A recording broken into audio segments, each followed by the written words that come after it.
আজকে এই RG Kar medical college ঘিরে যে ঘটনাটি ঘটেছে সেই বিষয়ে আমার কোনো রকম কোনো বক্তব্য নেই, কারণ বক্তব্য রাখার মতো কোনো ভাষা নেই আমার কাছে। আমি যখন দেশে ছিলাম তখন আমি 6.5 বছর আমি দিল্লিতে ছিলাম, দেশের রাজধানীতে ছিলাম। ঠিক আছে, তো 6.5 বছর যখন দেশের রাজধানীতে ছিলাম আমরা আহ, একটা ক্যাম্পাসে থেকে কাজ করতাম না। আমাদের আহ, যেরকম আমি আমি মাঝে মধ্যে আইজিআইবি আমাকে যেতে হতো, মাঝে মধ্যে এনআইআই যেতে হতো, ম্যাক্সিমাম সময় যেতে হতো। তো কারণ কোলাবোরেটরস থাকতো, তো তাই জন্য যেতে হতো। তো যখন আহ, বেশ 7টা 7:30 বাজে, মোটামুটি ক্যাম্পাস থেকে অনেকটাই দূরে, তখন ভাবতে হতো, আর এটা তো ঠিক যে আমাকে একাই যেতে হতো। খুব কম সময় এরকম হয়েছে যে কোনো একজন বান্ধবী সাথে গেছে, অনেকেই থাকে যে কিছুটা রাস্তা গেল, তারপরে সে নিজের বাড়িতে চলে গেল, অনেকে যারা দিল্লিতে থাকতো সেই সময়। তো আমাকে একাই থাকতে হতো বেশিরভাগ সময়। তখন ক্যাম্পাসের থেকে যখন দূরে থাকতাম, মোটামুটি দূরে দূরে মানে দূরত্ব মানে কি, যে মোটামুটি ক্যাম্পাসে ঢুকতে 1.5 ঘন্টা 1.25 ঘন্টা লেগে যেতে পারে। তখন 7টা 7:30 বাজার পরেই হঠাৎ করে মনের মধ্যে না মোচড় দিয়ে উঠতো যে লা যে লাস্ট মেট্রোটা যদি মিস হয়ে যায় তাহলে কি হবে। তাহলে তো ট্যাক্সি করতে হবে, বা উবার করতে হবে, ওলা করতে হবে। তো যখন ভারতে থাকতাম তখন একটা এটা এটা কারসাজির শিকার আমি হয়েছি 1-2 বার। সেটা হচ্ছে, হঠাৎ করে ওলা প্রাইসটা বেড়ে যেত। তো যখন ওলা সার্চ হচ্ছে, তখন হঠাৎ করে যখন প্রাইসটা অনেকটা দেখাতো, তো তখন তবুও আমরা নিরুপায় হয়ে সেই সেই সেই টাকাতেই আমরা কিন্তু বুক করে নিতাম। তখন ক্যাব ড্রাইভার মাঝে মধ্যে এরকম হয়েছে যে যেহেতু আমরা মহিলা, দেখা যেত যে মানে নামে তো বোঝা যায় যে আমরা মহিলা। তো ক্যাব ড্রাইভার ফোন করে বলতো যে ম্যাডাম, আপনি ওলাটা ক্যান্সেল করে দিন, মানে ওলা দিয়ে যে বুক করেছেন সেটা ক্যান্সেল করে দিন। আমি আপনাকে যেখানে 450 টাকা হয়েছে, মানে ধরুন ওলাতে দেখাচ্ছে 450 টাকা, আমি আপনাকে 300 টাকায় পৌঁছে দেবো। এইরকম এইরকম তোপ দেওয়া হতো। ঠিক আছে, আমাকেও দেওয়া হয়েছে 1-2 বার। তো সেখানে কখনো কখনো মানুষ যদি একটু একটু কনসিয়াস কম হয়, আর একটুখানি পয়সা বাঁচানোর তাগিদে যদি হ্যাঁ বলে দেয়, তাহলে কিন্তু সে শেষ। আজকে মেট্রোটা মেট্রোর গেট মেট্রোর গেটে পৌঁছানোর আগে, আহ, বা মেট্রো স্টেশনে দাঁড়িয়ে থাকাকালীন, বা উবারটা বুক করার সময় বুকের ভিতরে না একটা অদ্ভুত ধরনের ভয় ভয় লাগতো। একবার মেট্রো স্টেশনের সামনে সামনে দিয়ে যাচ্ছি, মেট্রো স্টেশনে ঢুকবো, হঠাৎ করে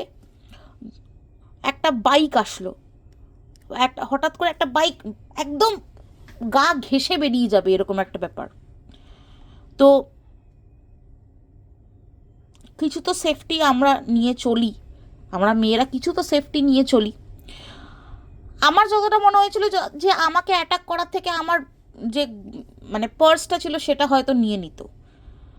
যাই হোক, সেরকম কিছু ঘটেনি, বাট ঘটতে কত দূর আপনারা দিল্লির অবস্থা সবাই জানেন। তো যাই হোক, আজকে যেটা বলছি সেটা হচ্ছে যে ওই সময় মেট্রোর গেটে পৌঁছতাম যখন,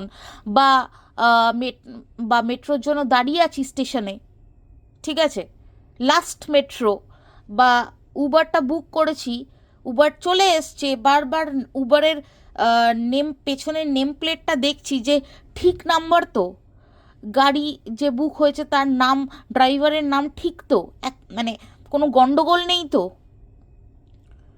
বারবার করে নিশ্চিত হওয়া এই ব্যাপারটা, এই ভয়গুলোর থেকে মানে দারুণ ভয় কাজ করতো। অনেক সময় এরকম হয়েছে যে ট্রেনে করে আসতে হয়েছে, কারণ হচ্ছে যে ফ্লাইট, মানে ফ্লাইটটাই ফ্লাইটটাই অ্যাভেল করতাম, কিন্তু অনেক সময় এরকম হয়েছে যে ট্রেনে করেও আসতে হয়েছে। ট্রেন পৌঁছতো অনেক সময় এরকমও হয়েছে যে ট্রেন মাঝরাতে পৌঁছেছে নিউ দিল্লিতে, তখন নিউ দিল্লিতে নেমে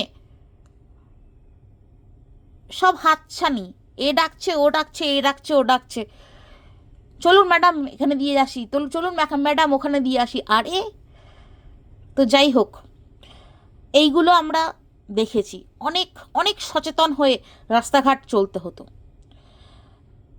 ভয় হতো, ভীষণ ভয় হতো, ভীষণ ভয় হতো। আর কাউকে বলার মতো থাকে না তো, এই ব্যাপারগুলো কাউকে বলার মতো থাকে না। তো যেটা আমি বলছি যে এটা তো অস্বীকার্য নয় যে আমরা মেয়েরা, মেজরিটি ছেলেদের থেকেই আমরা এই ভয়টা পাচ্ছি, পুরুষদের থেকেই এই ভয়টা আসছে আমাদের মধ্যে। আমরা নিরাপদ নই পুরুষদের থেকেই, এটা মেজরিটি অংশে আমাদেরকে মানতেই হবে। কিন্তু আজকে আমি কোনো পুরুষদের কটাক্ষ করতে বা সমালোচনা করতে কিন্তু আসেনি। আজকে আমি এই কথাটা বলতে এসেছি যে আজকে দেখুন, কালকের মেয়েদের সাথে সাথে রাজপথ দখল কিন্তু আমাদের ভাইয়েরাও নিয়েছিল, আমাদের ভাই দাদারাও আমাদের সাথে সাথে কিন্তু রাজপথ দখল নিয়েছিল। তারাও কিন্তু কাঁধে কাঁধ মিলিয়ে প্রতিবাদের আওয়াজ তুলে গেছে, প্রতিবাদের ঝড় তুলে গেছে। কেন তুলবে না? তাদের ঘরেও তো মা বোন আছে, তাদের ঘরেও তো মা বোন আছে, তারাও তো কারোর বাবা, কারোর দাদা, কারোর ভাই, কারোর বাবা। আর এটাই তো প্রত্যাশিত, এটাই তো চাওয়া। আজকে যেসব জার্নালিস্ট ভাইয়েরা, যেসব জার্নালিস্ট দাদারা দিনের পর দিন এই এই এই 4-5 দিন ধরে এই আমাদের যে অভয়া, তার নির্মম হত্যার জাস্টিস চেয়ে যে আওয়াজ তুলে গেছে, বৃষ্টিতে ভিজে অক্লান্ত পরিশ্রম করে গেছে, এইটাই তো প্রত্যাশিত। এবং এটা বললে ভুল হবে যে আমাদের সুরক্ষার দায়িত্ব, আমাদের আমাদের সমাজে সুরক্ষা দেওয়ার দায়িত্ব আমাদের ভাই, আমাদের ভাইরা, আমাদের দাদারা নেয় না, নেয়। আমি নিজের জীবনে এই এক্সাম্পলসগুলো পেয়েছি, এই নিদর্শনগুলো পেয়েছি।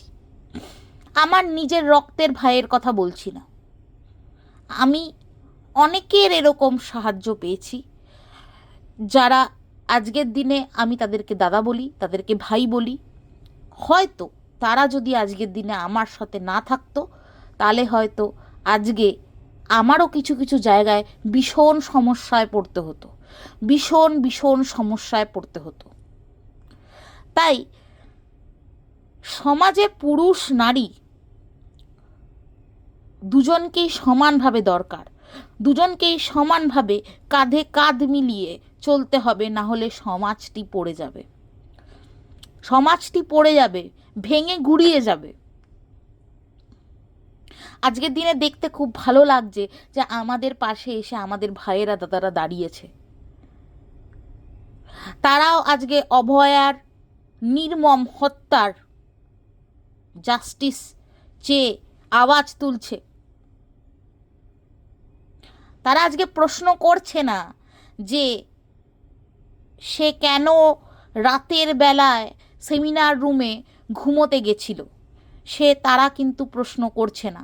আজকে আমাদের ভাইয়েরা দাদারা প্রশ্ন তুলছে না। হ্যাঁ, কিছু পশু তো থাকবেই, কিছু প্রাণী তো থাকবেই, তাদেরকে কিছুমাত্র বোঝানোই হচ্ছে আমাদের ভুল।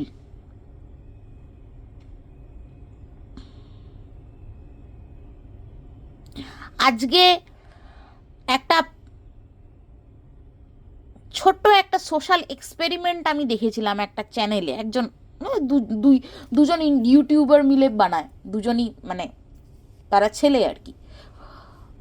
তো তারা জিজ্ঞাসা করছিল মোটামুটি যে কি ধরনের মেয়েদেরকে বিয়ের জন্য আমরা পছন্দ, তোমরা মানে সবাইকে মানে জনে জনে গিয়ে তারা জিজ্ঞাসা করছে কি ধরনের মেয়েদেরকে তারা তাদের ওয়াইফ বা লাইফ পার্টনার হিসাবে মানবে।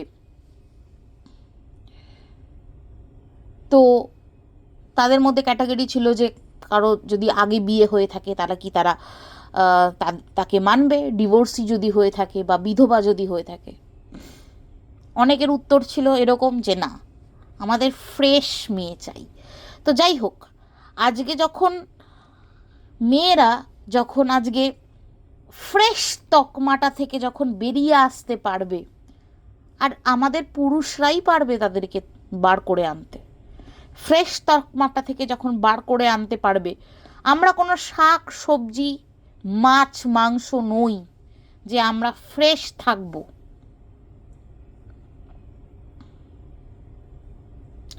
আমি গত 32 বছর আগে জন্মগ্রহণ করেছি, কি করে ভাই ফ্রেশ থাকবো? তো এই তকমাগুলোর থেকে যখন বার করে আনতে পারবে সমাজ নারীদের, তখনই আসল সমাজ গড়বে। আজকে দেখে ভালো লাগছে যে আজকে যারা রাজপথে মেয়েদের সাথে কাঁধে কাঁধ মিলিয়ে প্রতিবাদ জানাচ্ছে, তারা কিন্তু প্রশ্ন করছে না যে মেয়েটি রাতের বেলায় একা কেন একটা সেমিনার ঘরে একা কেন ছিল। তারা প্রশ্ন করছে না তার পরনে কি ছিল, সে কি পরিহিতা ছিলেন, এগুলো প্রশ্ন কিন্তু তারা করছে না। দেখে সত্যি ভালো লাগছে। তাই আমাদের পুরুষ বন্ধুদের কাছে বা ভাই দাদাদের কাছে আমার একটাই রিকোয়েস্ট, আজকের দিনে যেরকম আপনারা এগিয়ে এসছেন, আমাদের সাথে হাতে হাত রেখে প্রতিবাদ করছেন, প্রতিবাদের ঝড় তুলেছেন, এটা যেন আগেও থাকে, এটা যেন বছরের 365 দিন বজায় থাকে। তাহলে আজকে আমরা অনেক নিরাপদ ফিল করব, আমরা আজকে অনেক নিরাপদ ফিল করব, আমরা আজকে আরও অনেক বেশি দায়িত্ব পালন করতে পারবো, আমরা আজকে আরও অনেক বেশি দায়িত্ববান হতে পারবো আমাদের পরিবারের উপর, আপনাদের উপর। মেয়েরা নারিশমেন্ট প্রত্যাশা করে সব জায়গায়, আর সেফটি থেকে বড় নারিশমেন্ট আর কিছু হতে পারে না। আজকে 365 দিন যদি আপনারা এই অবাধ সাপোর্টটা যদি আমাদেরকে দিতে পারেন, তাহলে এর থেকে ভালো আর কিছু হয় না। আমাদেরকে যথাযথ সম্মান ও নিজেদেরই মতো যদি আপনারা মনে করার চেষ্টা করেন বা মনে করেন আজ থেকে, তাহলে দেখবেন সমাজটা অনেক অনেক অনেক সুধরে গেছে। যাই হোক, এই ছোট্ট কতগুলো কথা বললাম। আমি জানি যে আমার দর্শকবৃন্দ অনেক কম, তবু যাদের যাদের কাছে পৌঁছচ্ছে ওইটুকুতেই অনেকটা। তবে লাস্টলি আমি আরও দুটো কথা বলি, সেটা হচ্ছে যে আমি আমার জীবনে ব্লেসড যে আমি এমন এমন অনেক মানুষের সান্নিধ্য পেয়েছি। সে আমার ফ্যাকাল্টি বলুন কি সে আমার সিনিয়র বলুন, তারা পুরুষ, কিন্তু তারা আমাকে বাজে নজরে দেখেনি। তারা আমাকে বাজে নজরে কোনোদিনও দেখেনি। তারা আমাকে সমাজে এগিয়ে নিয়ে যেতে সাহায্য করেছে। তারা এক একজন আমার ইন্সপিরেশন, আর সারা জীবন থাকবে। তো আজকে পুরুষ ভাইদের কাছে অনুরোধ হচ্ছে, আমাদের কাছে ইন্সপিরেশন হয়ে উঠুন। আপনারা আমাদের কাছে ইন্সপিরেশন ছিলেন আর থাকবেন। এমন কিছু করবেন না যাতে আমাদের কাছে আপনাদের সম্মানটা ঠুনকো হয়ে যায়। এইটুকুই বলার ছিল।